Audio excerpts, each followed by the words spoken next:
কুকথার record আগেই গড়েছিলেন, এবার সব শালীনতার মাত্রা ছাড়িয়ে গেলেন বিজেপি বিধায়ক স্বপন মজুমদার। সিএর বিরোধিতা করার জন্য তৃণমূলকে যে ভাষায় আক্রমণ করেছেন তা কুরুচিকর বললেও কম। যারা আজকের তারিখেও বাংলাদেশ থেকে এসে সিওর বিরোধিতা করছে, আমি মনে করি ওই ৭১ সালে ধর্ষণ হয়েছিল, সেই ধর্ষণের ফসল সেইগুলো খান সেনা আর ওই জামাত ইসলামদের ফসল এগুলো। একজন জনপ্রতিনিধির মুখে কি ধরনের ভাষা? সিএ নিয়ে বক্তব্য, পাল্টা বক্তব্য থাকতেই পারে, তা বলে তার সমস্ত লক্ষণ রেখা পেরিয়ে যাবে? বিধায়কের ভাষা এমনই যে পুরোটা শোনানো আমাদের পক্ষে সম্ভব নয়।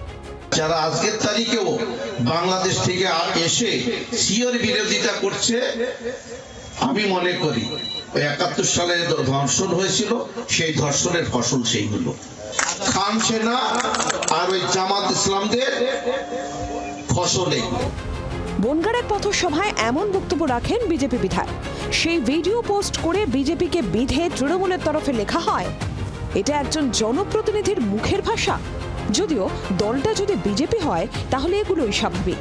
সভামঞ্চে দাঁড়িয়ে এক যুবককে যেভাবে অশ্রাব্য ভাষায় গালিগালাজ করলেন বনগাঁ দক্ষিণের বিজেপি বিধায়ক স্বপন মজুমদার, তা শুনলে কানে আঙুল দেওয়া ছাড়া উপায় নেই।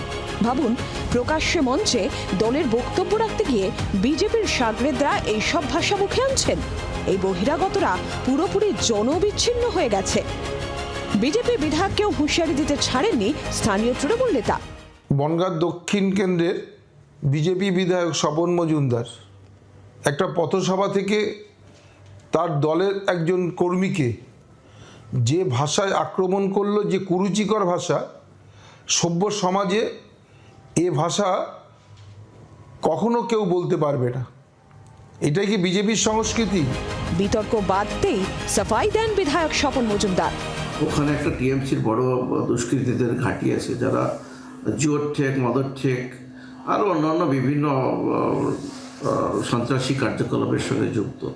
কিন্তু মদ্যপ অবস্থায় এসে তারা যখন বক্তব্যর সামনে এসে কথা বলা শুরু করেছে, আমরা ভয় পাই না ইত্যাদি ইত্যাদি, তখন যেটা হয় পাল্টাটা আমাদের বলতে বাধ্য হয়েছে।